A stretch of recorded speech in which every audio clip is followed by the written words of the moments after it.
Hey everybody in the reggae universe, welcome to A Conversation in Dub, hosted by me, Mark Ramondi. And me, James Pasqua. This podcast is all about exploring the massive world of reggae and dub music, from its roots in Jamaica to its influence on various music genres worldwide.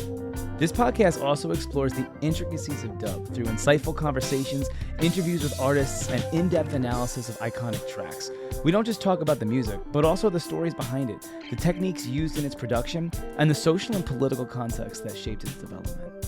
Our goal is to promote mindful listening, taking you, the listener, on the journey the artist intended. Through this process, we hope to introduce you to new music or give you a new insight on music you already know and love. This podcast is brought to you by Rootfire, a platform for reggae music worldwide with a mission to empower artists and nurture the community that supports them. You're here because you love reggae music and want to be a part of that community. We're here to help connect the dots. If you have any feedback for us, be sure to email us at aconversationindub@gmail.com or message us on Facebook or Instagram at aconversationindub. We love hearing from you. Now, Let's get to the show.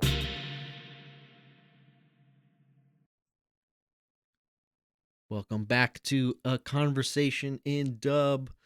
We are back from a mini hiatus. We are still without Mark. He is currently on his honeymoon, so it'll be a few weeks before we get Mark back. But I am happy to have a bunch of friends that I can call on to be co-hosts and talk about reggae, dub, and even ska music. Today, I have my good friend Robert Stokes with me. How's it going, Robert? Hello, I'm doing good. How are you? I'm doing great. Great. Robert is a Las Vegas reggae ska staple, in my opinion. You've been doing it how many years here? For a long, basically since I got here. So I've been out here for like 20 years? plus years. Yeah. Wow. 20 years? Yeah. Doing ska, reggae, Las Vegas? Yeah. That's awesome. That's why everybody knows who you are. Well, I'm honored I get to play around town with you. Yeah. Well, Yeah. cool, man. Well, you know, I've been playing drums with Robert for the past year or so. It's been a lot of fun. yeah, super fun. Yeah, I love There's it. not many people that can play ska or this, you know, the type of ska that we do. Sure. Yeah. We're doing like Rocksteady, a little more traditional stuff, and yeah, it's a lot of fun. It got me back into the music because I never really got into that era too much. Yeah. No, but then for we sure. started playing stuff, and I'm like, well, I got to listen to it and know, like, you know, what they're doing. I got to know some drum fills. I got to know the tempos and all that stuff. Yeah. And it's been a lot of fun because Dude. there's just so much stuff out there. I mean, I think there was some kind of thing that like Jamaica made more albums than like any other part of the world for like, Within well, a certain time. there was no copyright laws Yeah. till the 80s, right? At least. So maybe I mean, later. every popular American song got put out as a reggaetized. as a reggae song, Yeah. or a ska, whatever. It's so great. Yeah, and I always come to you for like ska questions because I'm like, I don't really know a lot about it. Let me ask Robert; he'll know. And then, sure enough, yeah, you know the names, you know the songs, you know the date it came out. Like, it's crazy. You've just been engulfed in it. Yeah, I kind of dived into it. I mean, it came from like growing up, I guess, you know, because I just grew up going to ska shows as soon as I could. I mean, I don't know what your first like reggae style. Mine was like, yeah, like UB40. Yeah. And like the Police, like when I heard those songs, I liked them more than like every song for some reason. Like it, and then it just turned into like that. I gravitate towards that. For sure. Towards that sound. I mean, and obviously those aren't like the coolest. No, but I mean, UB40 is a classic. Oh, I know, they're so good. Yeah. The Police is like classic ska punk. Right, totally. Right? I mean, you know, but then it's like, you know, when I started going to ska shows, it was like, it just definitely like changed. It changed my future because I was like that. I don't know. There's a meme Andy Samberg, where he's like Scott defines who I am as a person, and it's just he's like doesn't regret it. I'm like, oh, that's sadly been me for like what I'm Scott Stokes. Like, oh my, you know what I don't know. That's just what it is. Yeah, you know? it just became me. It just became my identity. You play the identity well. That's a funny thing. You're going there because I feel like ever since I can remember, ska is kind of been the butt of the joke. Where Yeah. like if you say ska music, everyone just thinks of Mighty Mighty Boss Tones or like Sublime even. Yeah. And it's just like, oh well, oh, I get what ska is. It's cheesy, it's silly. Yeah. Well, like the Aquabats. Like, They're silly. I yeah. mean, there's a lot of silly ska. I mean, there's a lot of, when I was young, I just wanted to dance. Yeah. And it was like we would all just go and dance and get so sweaty. We'd have to bring like towels to throw on our back seats because we'd be dripping. It's not like we jumped in a pool. So ska was like just this like nonstop party for us. And then when like emo or whatever, like early 90s, like or late 90s, like emo came out. It was like that's where the big like shift happened in my life, in every ska kid's life in that time, because we never thought it was going to end. We just thought it was going to go on forever. And then that came out, and then like half the people stopped coming to the shows, and then now there's only a quarter of the people that would normally come to the show, and now you're dancing and it's not as fun because it wasn't as like a packed like house anymore. And I think that was like the big moment where it was like, what do I do? What do I do? I keep doing this thing that I love, and I keep like playing this music that I love and that I fell in love with. And it just took like a little push to be like, oh no, I don't have to go with like this new thing. Even though I did go pretty heavy with the emo. Sure. I like both. I didn't. It was the popular music at the time. Yeah, it did. Maybe not so much anymore. But it just took over the venues that I was right. That I would go to all the time. I grew up in Detroit. In Detroit, there's a venue that's on top. Like there's a St. Andrews Hall that's like maybe for like the bigger acts that are coming through, and then there's underneath it's called the Shelter, and it's like for the smaller maybe the smaller bands or the bands. Like it was kind of like if you went through the Shelter, like eventually you'd be in St. Andrews Hall. Oh, that's if you were a band. So it was like I'd go see bands. Basically, I'd spend my $20 allowance, and I'd go down to Detroit every weekend and see like 2 shows. Yeah. So it didn't really matter what it was. I didn't really like. It wasn't always ska. I mean, it was like I'd go see hardcore or go see whatever was. Whatever was playing. And I'm glad that I had like I mean, that's what's different about Vegas. There's not really like there isn't all ages, like scene here, but it's more of a backyard scene. It's not really like there's not a safe club space for people to really go. Right. Even just generally local music or like original music is a little bit more difficult here, I find. Yeah.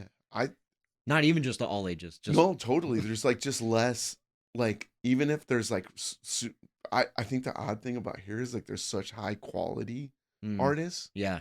And then there's just like nothing. Like everybody's just so good most of the time that it's like, it's a weird scene out here. Or there's the cover bands.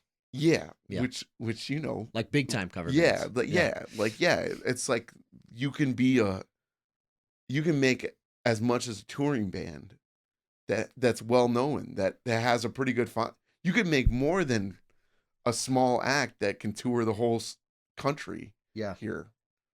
You're basically just like a big wedding band, but you play like downtown on Fremont and dude, I don't even know. Yeah. I mean, we can't get there because we play ska. We do play ska. I'm not sure if the people are ready for it. Yeah, no, they don't know. No, they don't want that. Probably. Not that they don't want it. They just don't know yet. I just don't think they know, and that's why I wanted to like do this because Yeah. I feel like a lot of people don't even know where ska comes from. Oh, You know, like we said, you hear ska, you just think of like the '90s ska Oh, no. and stuff, but like ska's been around for almost like 60 years or right. longer. Oh, well, it's like, what is that?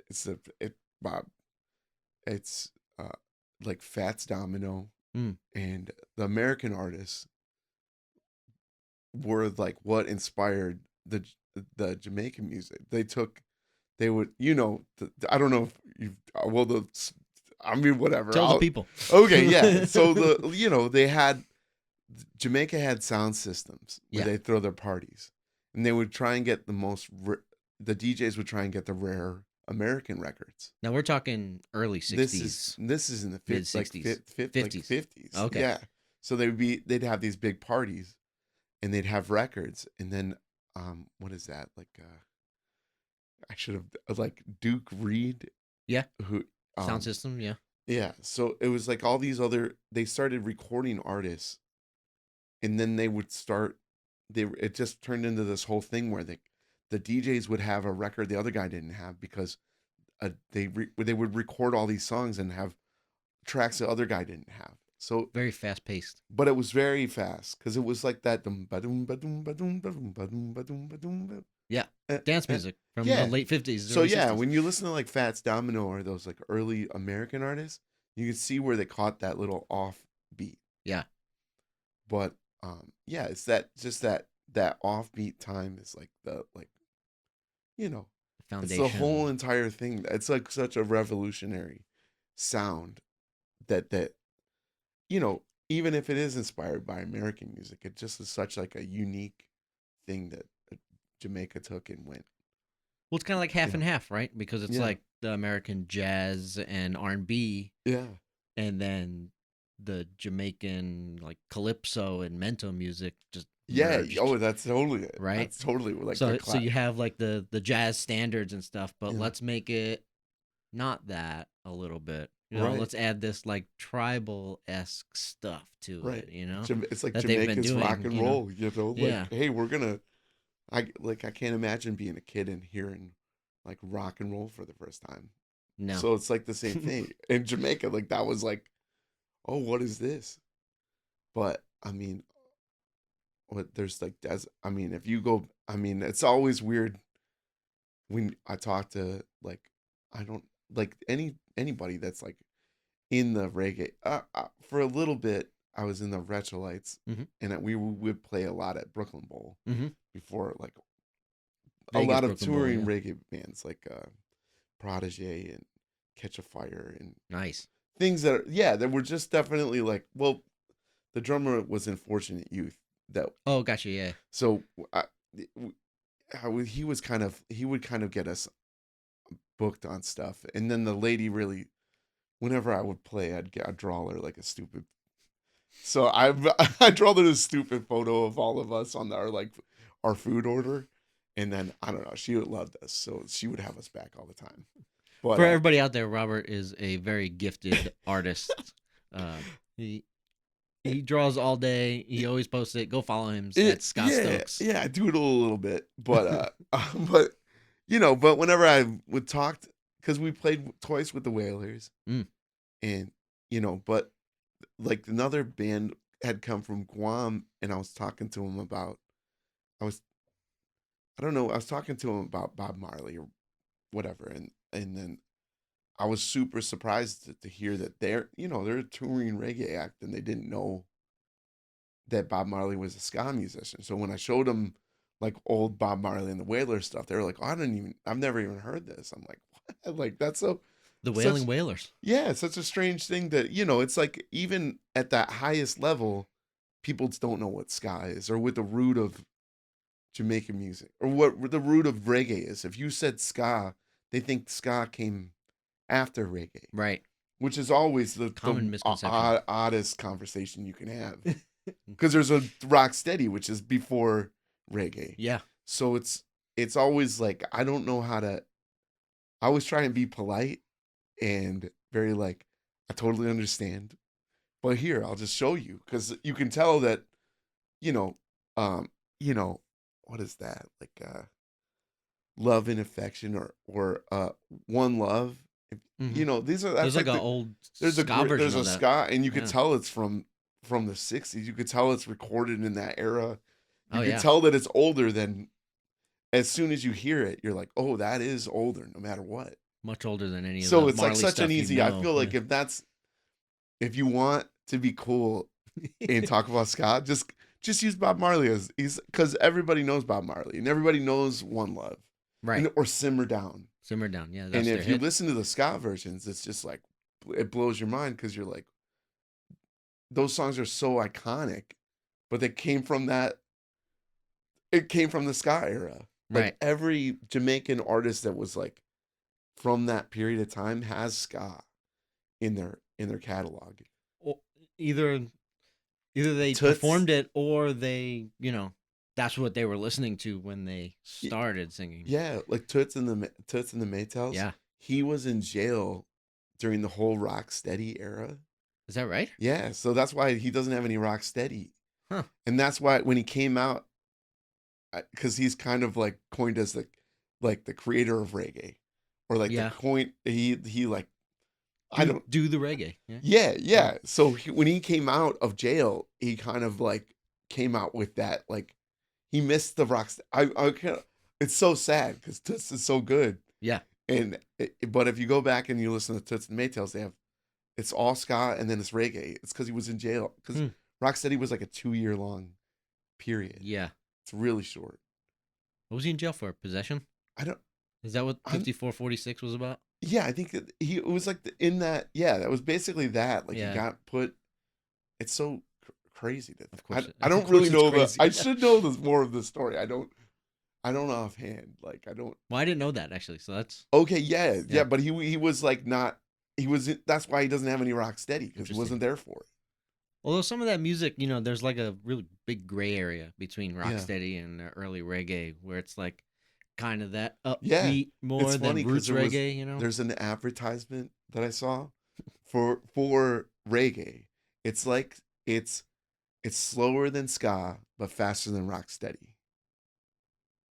What is reggae? Reggae, when it first was like coming out, it's like it's slow. It's It's an advertisement. for yeah, reggae. it's more fun than Rocksteady, but like like not as boring. It's not as boring as Rocksteady, and maybe not as fun as ska. It's like the It's like ska the nice light. middle ground. Ska light. Reggae. Ska light. I don't know. It was a cool looking advertisement because it's all these people dancing still. Yeah. I guess Rocksteady, from the story, is that it was a super hot summer. Yeah, I've heard that one. Yeah.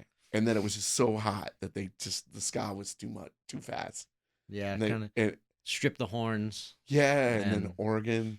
Yeah. Dude, yeah, Rocksteady's like, Jackie Matu era. Rocksteady, I don't know. Yeah, there's Slim Smith Mm. out in Ellis. Ken Booth. Ken Booth, all those those are like, but that's like when the ska scene kind of vanished, Mm. and I didn't have new ska albums to listen to, because I was kind of like a dork when I was younger. I was like, I only want to listen to like ska bands I can go see in concert, like, Right. or that I can go see at the Shelter or the St. Andrews Hall or Mhm. whatever, or I just wanted to be part of the scene, and I wanted to, like, just learn the albums and go have fun. And then when it was like, I'm not going to shows anymore. Not that I didn't have some, I bought like a Toots and the Maytals, and I bought Bob Marley and the Wailers. Right, like you knew what it was. Yeah, I had some old ska, but I didn't have a lot. Right. And when the scene kind of fizzled out, it was like I just started going and buying like the Trojan box sets, and Oh, yeah. I started buying all those things. Then I'm like, wait, all these artists are so good, and they're like, all these songs are so good, and then The Trojan box sets are like the perfect starter yeah, for whatever subset genre of Jamaican music you want to get into, because Yeah. they have all of it and it's all hits. and like, that's- totally When I started getting into like dub stuff, I bought yeah. 2 of their dub box sets from Yeah. Trojan. Yeah. and it like changed everything for me. Oh, for sure. I still have those, and I Yeah. still listen to them. And now, like anybody out there, if you're like, I don't know what skinhead reggae is, Yeah. you can go listen to the Trojan Yeah. Skinhead Oh my gosh. Reggae Yeah. box set, and they it's were fantastic. came with like the box sets always had like 3.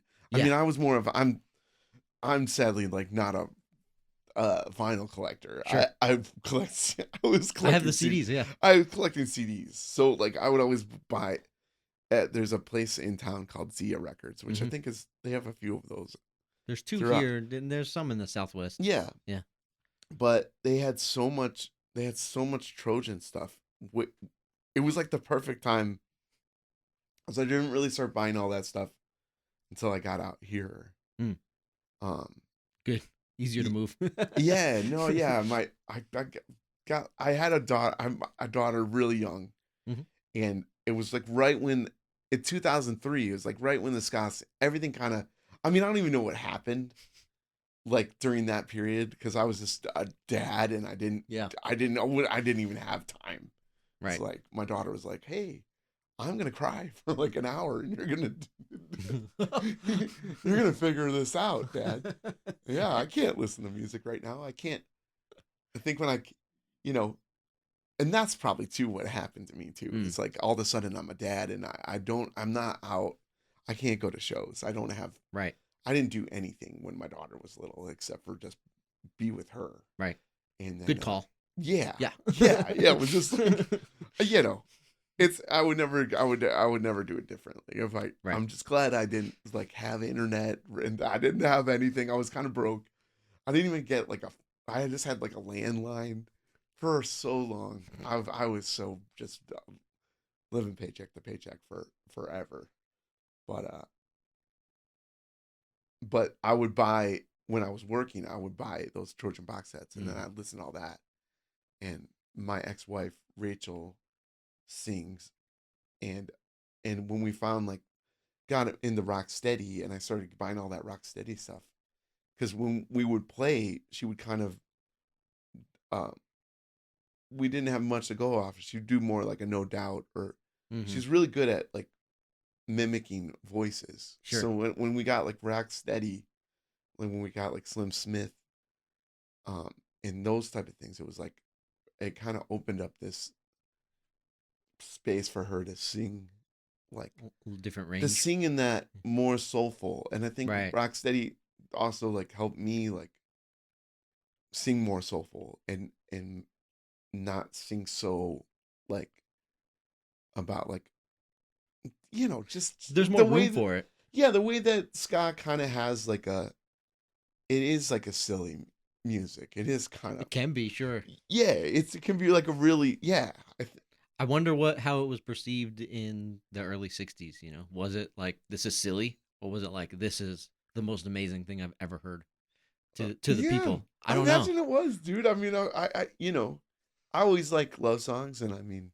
I've always been drawn into like ska that's more maybe heartfelt or what,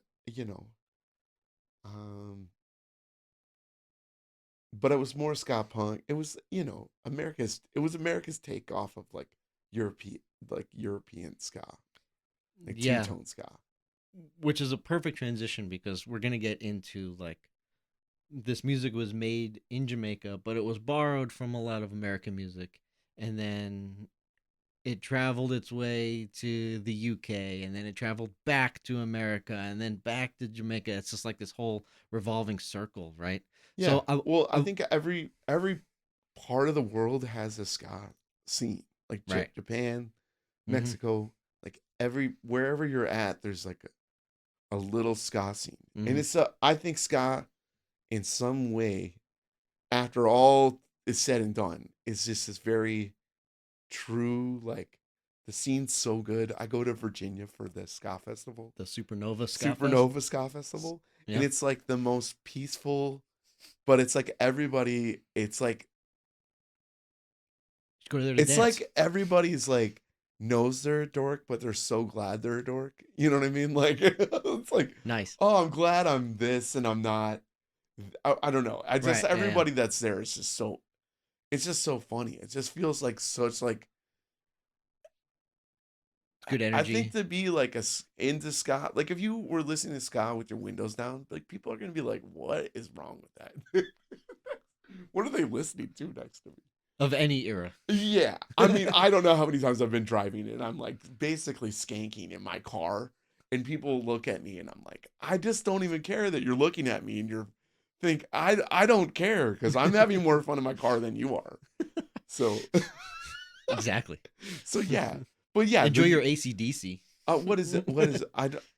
The yeah, the UK stuff is because there's a bunch of Jamaican immigrants Right. So that there was immigrated to Europe. Yes, it was a big movement where Jamaicans moved to the UK, and there's a lot of documentaries and stuff and movies about Yeah. that. Oh you know, yeah, and what happened with that. It wasn't so easy for them, but they brought a lot of that culture there and a lot of that music and Yeah. stuff, and it like bloomed into something else because now you have the integration of Jamaican music and the punk movement that was happening in the UK. well yeah. What the Clash? Yeah. The Clash is like one of the. They're probably like the Clash in a sense is like one of the most influential bands in that way because they were. I think I just heard a story about it, and it was like there was I can't remember the name because we're, but whoever was with the Clash was like from Jamaica, and then when they were going on tour, I guess this is all he's You remember the hearsay stories. Yeah. because I just was talking about it. I was like, oh, that's cool, but I just am gullible and I don't look things up on the internet. Fact check these guys. Yeah, don't yeah, don't believe me. But apparently the guy had shown the Clash like he would DJ during the Clash's Mhm. sets and he would play a bunch of old reggae.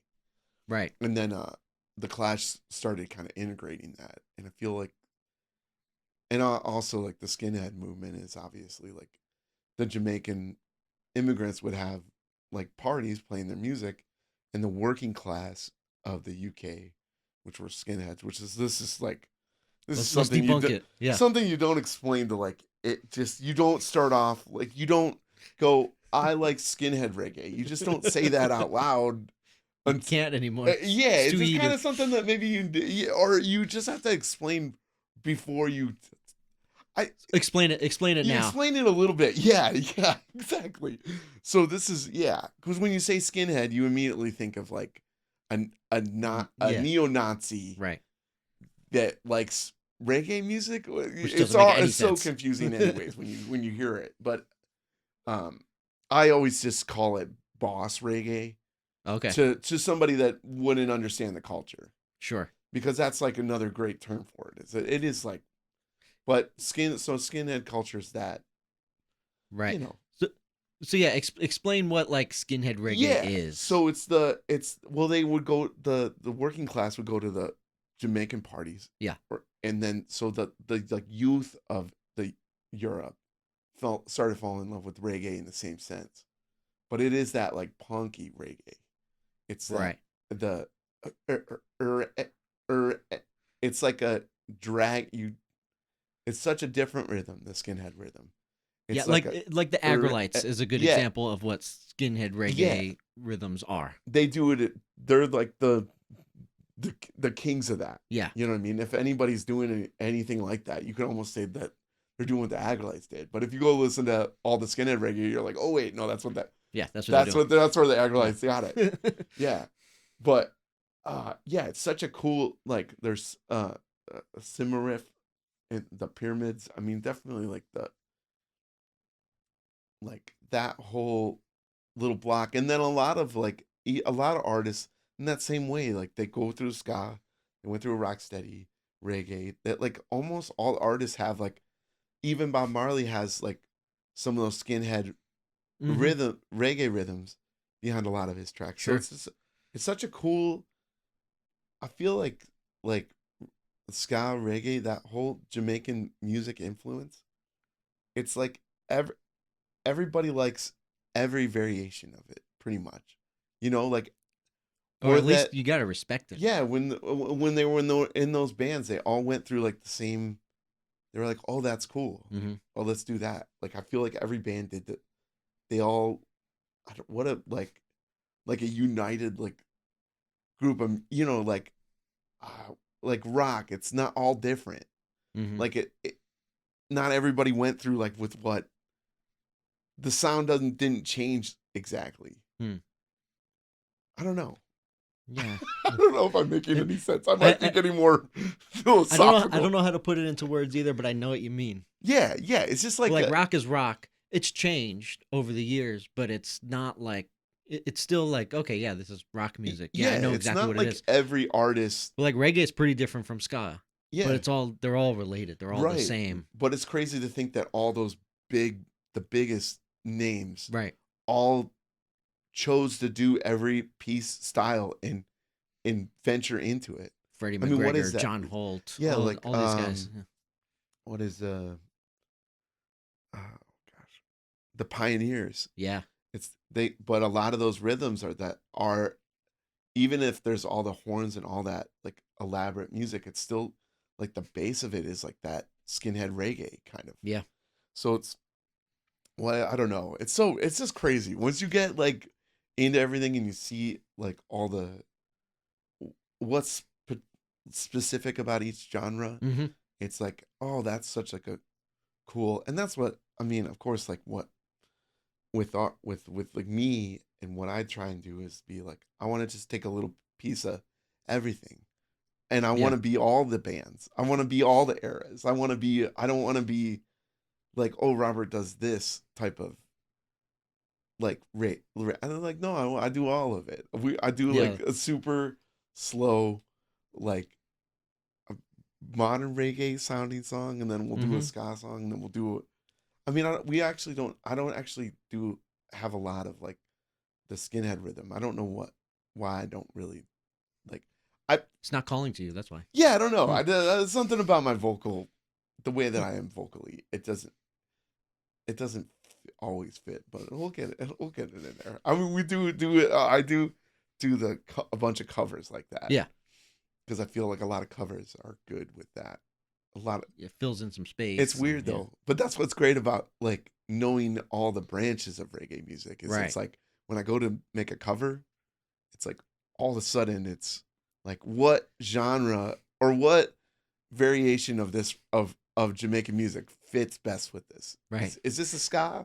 Is this rocksteady? Is this I mean, like your biggest thing is dub, and you like what, like the 70s and 70s, late 70s, early 80s dub. Yeah, like see, I don't even era, I barely know anything about all the lovers rock. Roots Radics, Sly and Robbie stuff. That's like my go-to, like that tiny little space and time that came out with thousands of records. Dude, it's the same. Yeah, same. I mean, it's so strange how there's like, I mean, there's like you just pick a spot. It's almost like picking a years in a bin, like a record bin. Going, I'm just gonna look in this, and then it's like, wait, there's so much. You could never absorb all of it. I would love it if there was like a reggae record store. Yeah, that was like by the subgenre.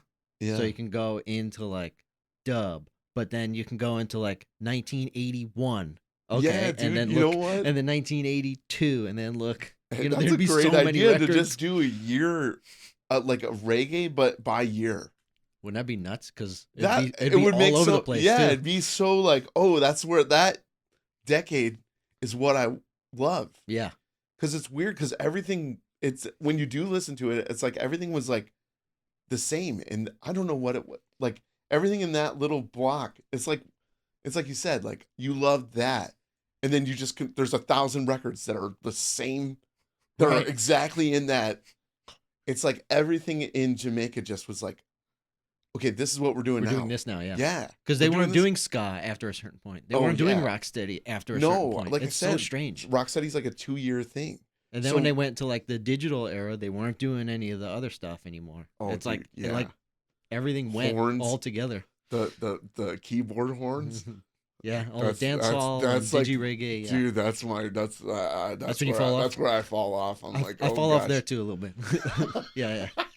I mean, like mid '80s is like the stopping point for me. Yeah, when it's like even the guitar turns into like a bad keyboard horn. I'm just like, what happened to this? Yeah, I mean that's not a great. I'm You like sorry. what you like. Yeah, Yeah. exactly. So there's a line somewhere. Sure. You know, it's the same thing with all, even ska. Like I like for ska, I never, there's like certain ska bands that I never. Well, of course, You just never got into it. Yeah, any of course. music, You're not you know gonna what I get mean. it You're not gonna all. like Yeah. everything. It's not.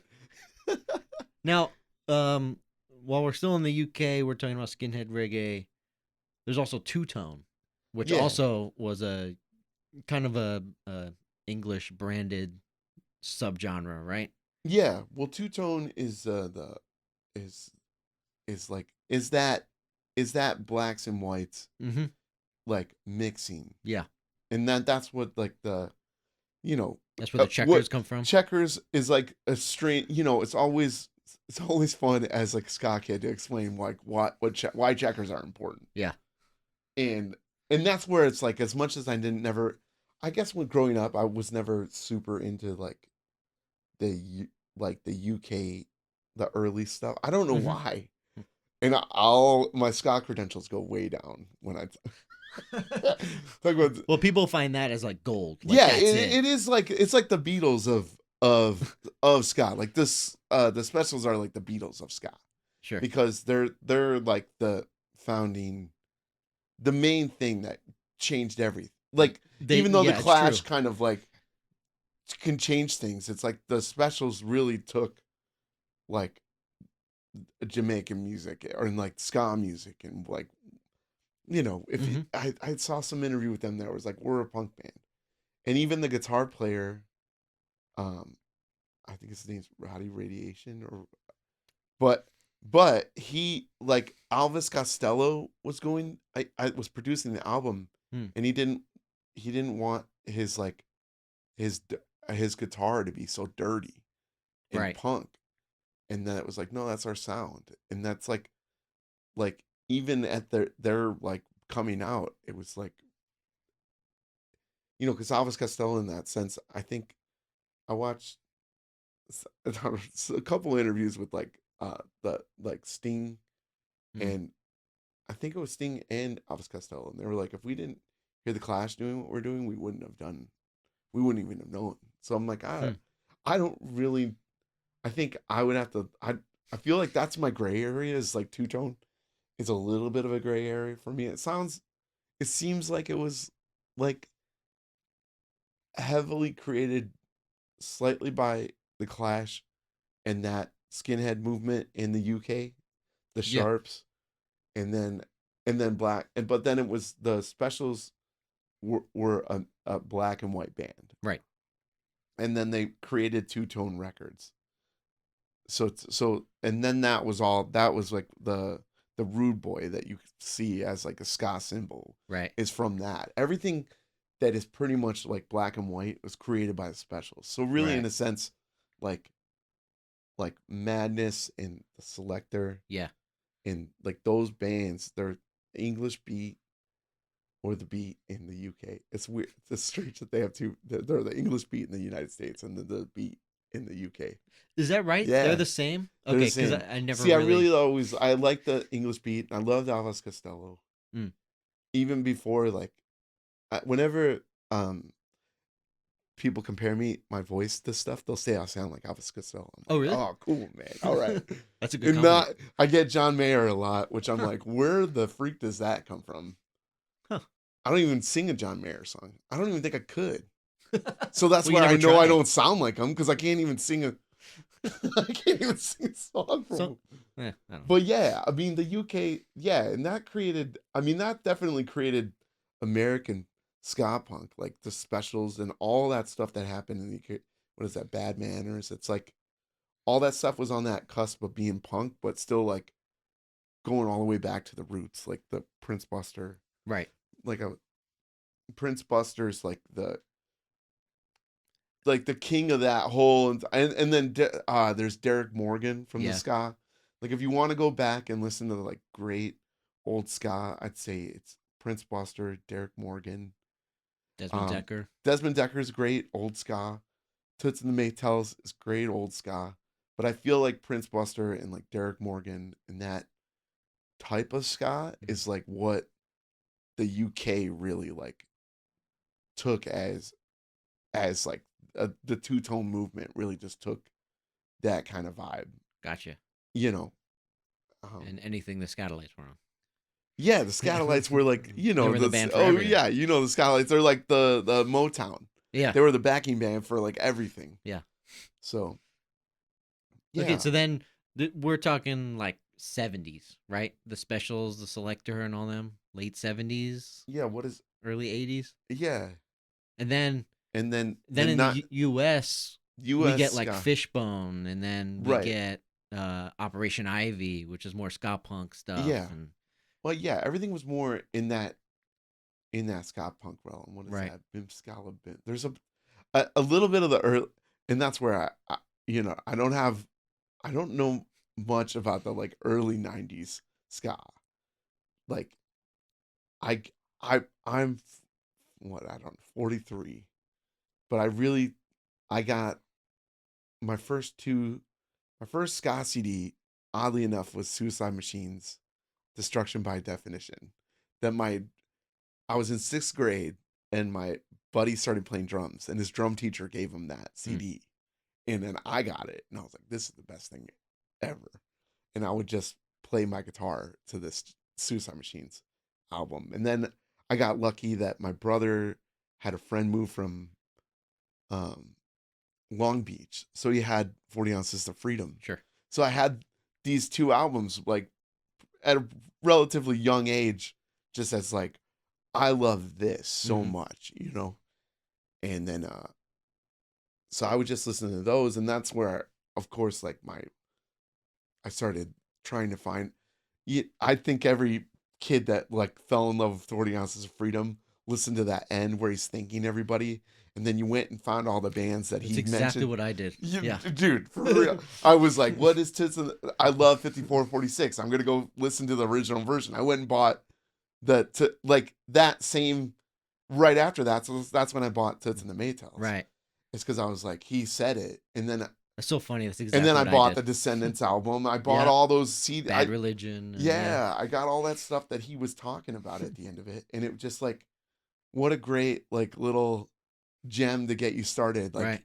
No, Bradley. Thank yeah, you. yeah, dude, for real. You like, I mean, as much I you know, as like loving Sublime and being like the reason I really like understood ska a little bit more than I did before, or understood reggae Mhm. more than I did. I'm always gonna be the victim of like not knowing what ska was before like really that. I mean, I didn't really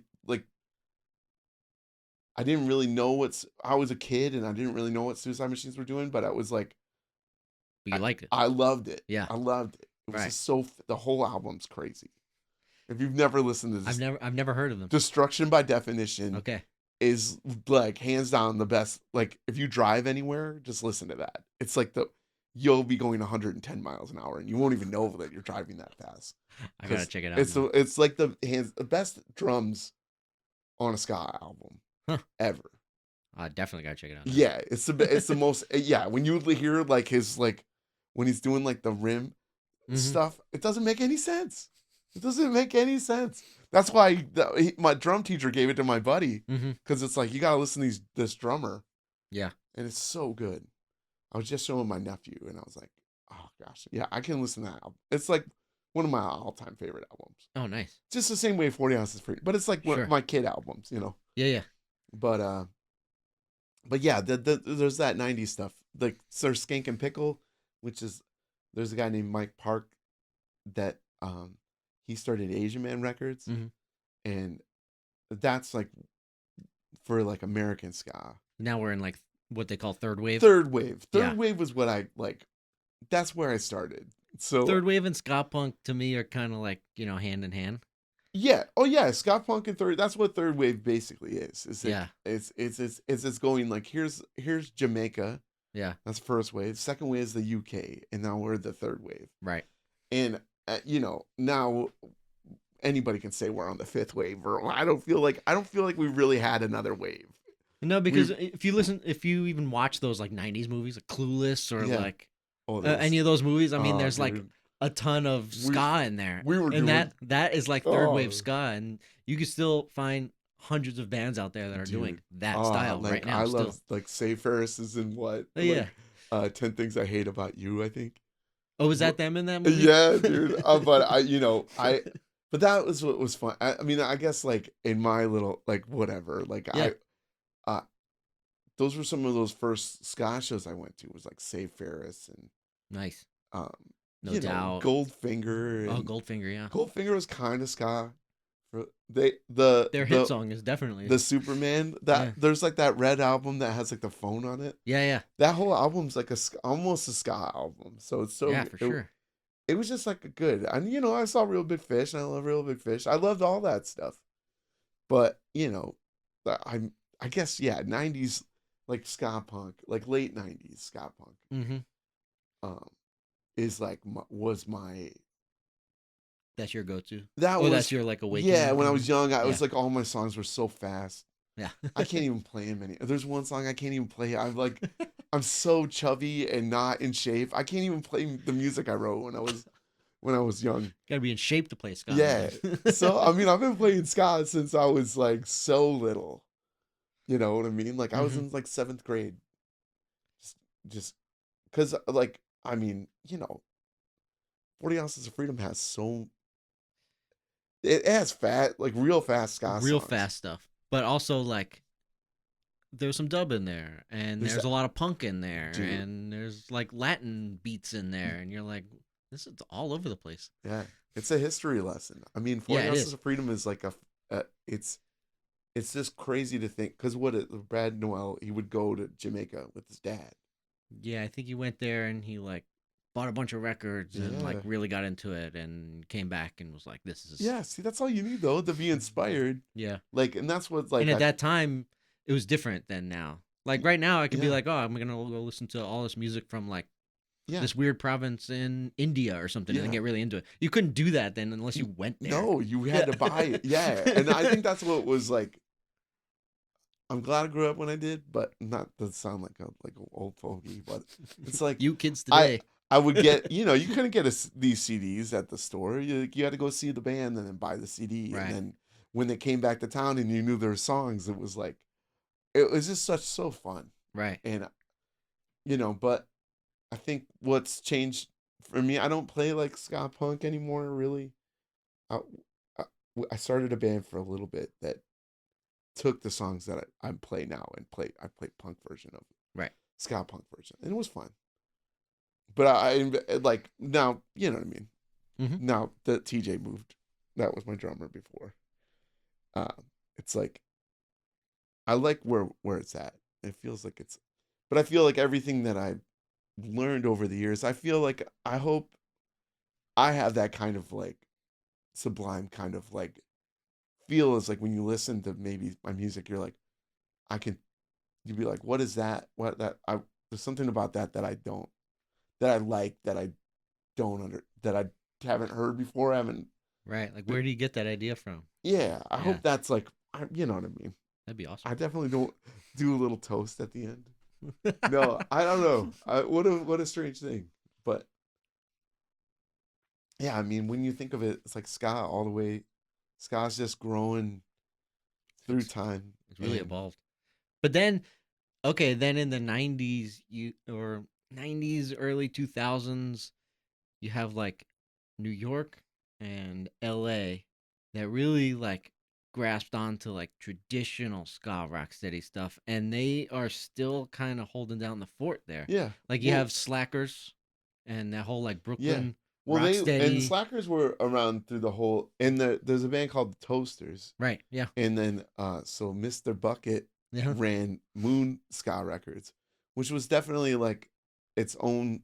It was such like everything in that ska realm was like the same. Yeah. And then I think in a strange way, like maybe California ska was like there's a bunch of band I could think.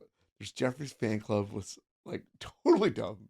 And I remember them. Yeah. Yeah, it's like I know she's only 12, but she looks 13. Whoops.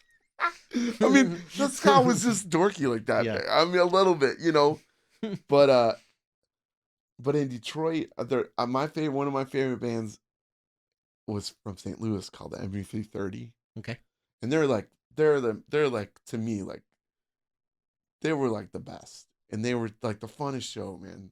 There's a guy, he was in Skank and Pickle, but he would come out with the chainsaw, and then he would sing like, "Why do birds suddenly appear?" But after he just ran around with the chainsaw and ripped his shirt off, it was the best. I mean, I don't know. It's like the gore of ska music. Yeah, think about ska as like gore, but like dorky kids that like just had like an energy drink for the first time. Like So green jelly ska. yeah, I don't know. Yeah, it's such a different thing. I mean, ska's just such a like, you can't really not be silly when you're. Yeah. It's not. Yeah, because even the ska songs that I have, I mean, I guess they're more heartfelt, but they're so much lighter than the like slower songs that I have. Sure. You know what I mean? Like Yeah. there's still like hope in them. Yeah. Not as sad. There's like, yeah, the slower stuff I can get rid of all the hope, and I can be like, there's no hope. But ska's like, it's so upbeat. Like even if it's negative, it feels like, oh, I'm gonna overcome it and figure it out. All right. I think I'm sorry. Oh no, you're all good. No, I just wanted to like, because people might be listening to this not knowing a thing about ska music. Oh yeah, So, I don't know if I've helped. I think you've helped a lot. I've learned a ton today already, Yeah. and I knew a bit. Yeah, we've had a couple conversations about stuff, I think. There's some terms that maybe you can help debunk or classify, help? like skank. I know what the skank is, but I want to know what your Skanking, interpretation of it. Skanking is just it's the simplest dance move, and anybody can do it. Mm-hmm. It's just like it's like little bunny hops. You know it when you see it. Yeah, but you kick one foot out, and then you do a little hop, and kick your other foot out. There you go. And then you have your arms, the leg that kicks out. Let me think about it. He's dancing. He's dancing right now. You're kind of like running. Yeah, you're kind of like the way you would think about running. Like if you were just running in place, you'd be kicking your foot out, and then your opposite hand would be going forward. Right. So yeah, because like when you tell people that know nothing about reggae music, like I'm gonna go skanking, they're like, that doesn't sound right. Yeah, no, right? That sounds like you're gonna show somebody your booty hole. But that's totally not what I mean. You can do that while you're skanking too. I mean, that would be like you could call it your booty hole skanking move. Hopefully, this isn't like, yeah. No, you're good. Okay, all right. Yeah, the skanking is like that was a whole like thing I really like fell in love with was dancing. Mm-hmm. As silly as that sounds now, it's a big part of it. Oh my gosh! Like you said, it started in sound systems where people would come people and dance to live music. Exactly. Yeah. So they're still doing it. Dude, I think ska would, and it's like, why did ska stop? Because it was a hot summer and they couldn't dance. Do you know what I mean? So ska will always be a dance. It'll always be like dance. Like, what is that? Dance hall. It's like dance hall will always be what dance hall is. It will always be a dance music. It's no matter what music it is. It's gonna have that. It makes you want to dance. And a lot of times, I think that's why ska couldn't sustain itself. It's like, it's always going to be happy. It's always going to be something you dance to. It's always going to be fun. And our lives aren't always that way. Right. And I think that's why emo killed it so easily, because it was like, wait, yeah, I'm sad. It's okay to be sad. Listen to this. Listen to this, and I'm like, wait, you don't have to fake be happy. This is so sad, and I'm like, yeah, wait, I actually feel more like that than I feel happy. So, like it, and all I wanted was it to not. I wanted both to just exist together. They totally didn't. They didn't exist together at all. I saw the hippos were great. and I think he actually produced the Plain White Tees. You know that? Yeah. The guy that sings in the Hippos is like a mega time producer. Oh, really? No, yeah, Hmm. but the Hippos were so good, Hmm. but Newfound Glory had been the opening band for the Hippos, and that was like when that happened, I was like, this is the end, because everybody was like so nuts for Newfound Glory, and then I of course was there to see the Hippos, but the Hippos like I swear every ska band, like if you listen to ska bands from like 2002 to probably like 2005, Mm-hmm. it's the most confusing. It's the most confusing moment because everybody was trying to do like emo to capture like what was obviously like was infecting all the children. Because what are as a Right. performer? What are you trying to do? You're trying to like keep up with the times. Yeah. So few of the ska bands made it through. Mm. Obviously, I had my daughter when all this stuff happened. And it was the best time to have my daughter because what I loved had gone away. And all of a sudden, I had what I love more than anything in the world. Perfect. Is there. But when it was like maybe like 2005, and I got Westbound Train. Mm. And sadly enough, I didn't really know about the Agrolites. I don't know why I didn't. I think it was just in that lost in translation with my kid and everything that was happening. But when I found like the Agrolites and Westbound Train, I was like, wait, no, Scott's still alive. But it's this new kind of emotional, like it was like a good emotional balance. Like ska Yeah. had found its like its ground again. Yeah. And the That Agrolites are super soulful too. yeah, I think that's what the biggest thing about like ska now is that it's on a swing to get back to just having fun and just and obviously, but I think you almost need bands like the Aggro or someone to show you that it hurts to get here. Like Hepcat is like they're like to me the staple of like the perfect ska band because they crossed everyone loved Hepcat. Right. Like it didn't. If you like reggae, you love Hepcat. If you like the Hepcat's like the perfect example of like the perfect amount of everything. Right.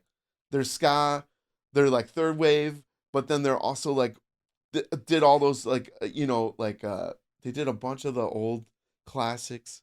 Yeah. And then there's a lot of toasting in it. It's DJ stuff. super influenced by everything, and then I Yeah. feel like if there's like the way that the specials are, like Hepcat to me is like America's like staple ska band. Like Sure. this is the band that you want to be like if you're, and no, none of us can be like Hepcat. You know, Hepcat's Hepcat. It is. It is. Yeah. So go listen to Hepcat. Go. That if there's any band, and then NB330 if you want to like know me at all, Nice. like or understand. Like I there's a album called Chumps on Parade. Okay. And it's just the whole thing front to back. It just goes all over the place, but it's just such a great, so good. It's such a good album. It's funny, and then there's obviously like, you know, they have a great song about a guy stealing their shirt, like stealing his stuff. It's just so Lighthearted. It's great, you know. Perfect. But it's so good. Yeah, Scott. Yeah, I mean, I don't know where it's going now. I feel like that's kind of It like doesn't matter, right? the biggest bands there's a lot of bigger bands now, like the ska punk bands, like Well, like Streetlight Manifesto. The Interrupters are really like the Interrupters, they're the first one that's really like broke the barrier down again, and that people again into that like ska punk. The way Rancid did. Like Rancid brought everybody into it. Yeah. And then how much came from Rancid breaking that wall down? Like that brought Goldfinger and Real Big Fish and all those other Mighty Mighty Boss Tones. Right. In, you do need somebody to like break a wall. And I love when I had a good conversation about selling out or a good way to think of selling out is selling out isn't, if you're doing what you love, you didn't sell out. Yeah. If you changed what you were doing to make it then you sold out. That's So a if you good still way to play put it. ska, like if you're still playing what you love, and then I was like, oh, that's such a better way to think about it. Because the bands that like we could say sold out, it's like, did they change what they were doing? I mean, probably a little bit at the end of the day. Or did But Interrupters are going to keep making that same album they were making. Right. You know, it's like some bands just have such a good formula that if they stop using that formula, they're not that band anymore. So, True, you know but what I there's mean? also cases where like a band can like grow and evolve their sound, and it might be different, but they're obviously doing what they like doing, Yeah. and they're still not doing Oh, you yeah. know, super pop like what everybody wants. Yeah, But it's just like it just like grows in this other direction. Yeah, naturally. this is so off topic. Like Mumford and Sons, like Pretty off they topic. had that such a staple sound, and then they made like a rock album after that. Right. So I mean, things like that happen.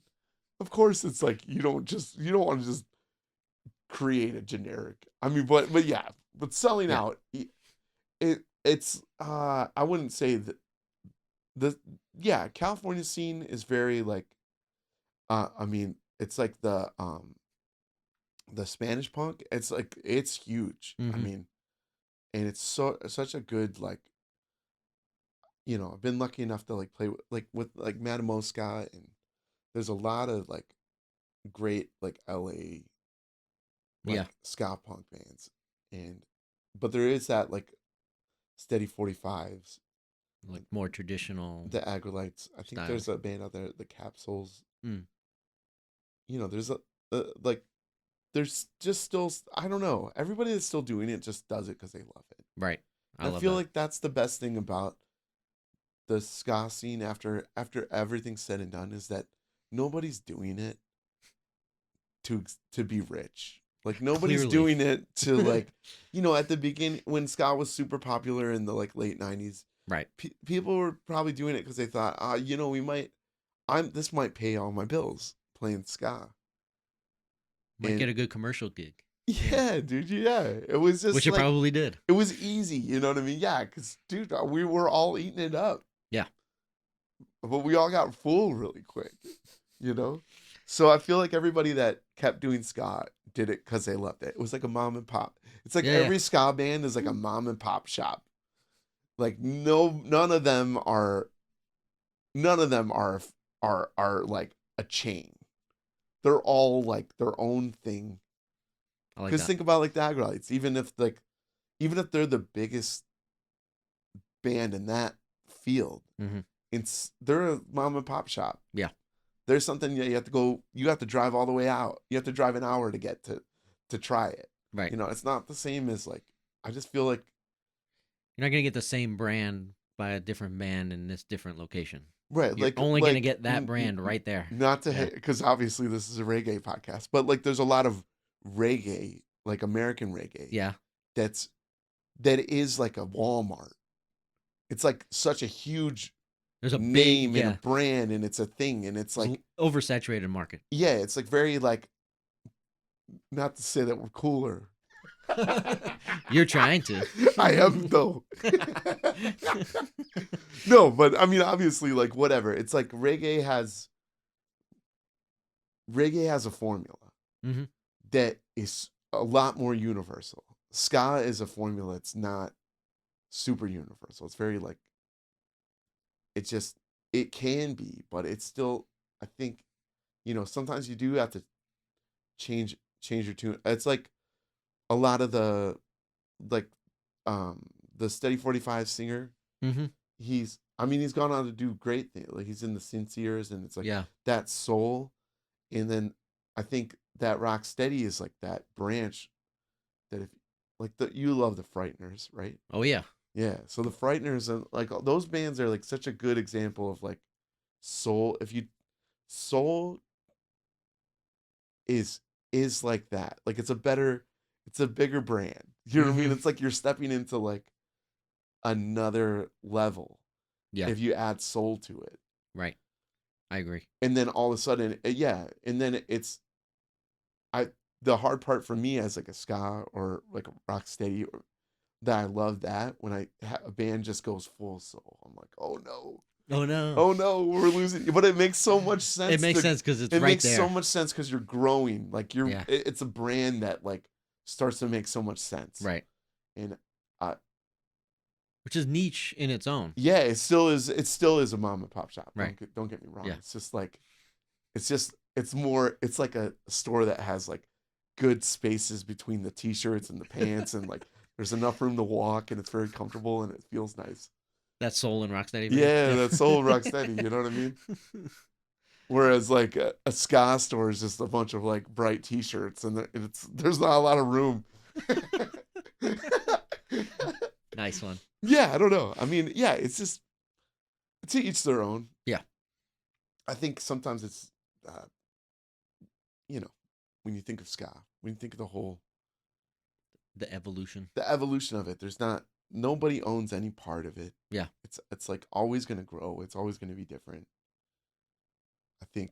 I think for me, like no matter what I'm doing with ska, I do want to have it be emotional. I do want it. And I think that's where like all my songs kind of more fall into like a rock steady or a reggae vibe is, because it's easy to deliver like that heartfelt message in that space. Sure. So I could easily fall into like, if I could let go of ska a little bit, or being like, I'm a ska, I could probably do more of like a soul thing. But I feel like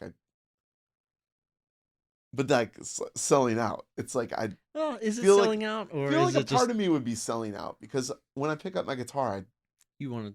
I ska. do ska rhythm. There's this. Well, there you go. I don't even know how. If I was strumming straight, it'd be so strange for me. And I'm not super into like I don't listen to like tons of oldies. Mhm. I mean, I do. I love oldies, like American oldies, and you know, It's not your like, I'm gonna put this on every day. yeah. Go to, right? Well, man, thank you for giving us that ska lesson. I learned a lot. Yeah. I hope we kind of clarified some of the, Yeah. the I might things have- about ska that people don't really Sorry, I know went where it more came into my- from. No, I loved it. You gave people things to listen to. It was Yeah. perfect. All right, perfect. There's a lot to talk about, Yeah, it's which is another thing. Like, how could you talk so much about ska? I mean, it's been around for over 60 Oh, yeah. years. There's a lot to talk about. Oh my gosh, It's done a lot of things. it's everywhere. We wouldn't have a lot of music we have today if it wasn't for ska. Yeah. Like a lot of music. Oh, totally. It's all related. Yeah. So- it's all connected. Go out and find some new ska. Yeah. There's still a lot of bands out there doing it. Yeah, there's Like we named a bunch. there's The right now- Agalites, the Steady 45s, yeah. the Slackers, Fishbone Right. is still touring. Right. Madness just came through. Yeah, and cat bites like a new Catbite. what is that? There's and look at the Supernova Ska Festival. Oh yeah, Supernova It- Ska Festival. It's probably the easiest way to like get into ska and see what it's about. Even but- just looking at the lineup. Mustard Plug is from Detroit. I've seen them so many times. Like, there's still a lot of bands doing it. But if you want, like if you're looking, but there's something for everybody. Yeah. You want something fun, like I'd say, yeah. There's all kind. You'll figure it out. There's a lot. Yeah, you dive into anything, you're gonna come out. So you would say ska is not dead. Ska is on life support. Ska's on life support. Okay. Well, it's a thing. Ska's like a toddler, and raising a toddler is not for everybody. But there's so much joy involved in it. It's like raising somebody else's toddler.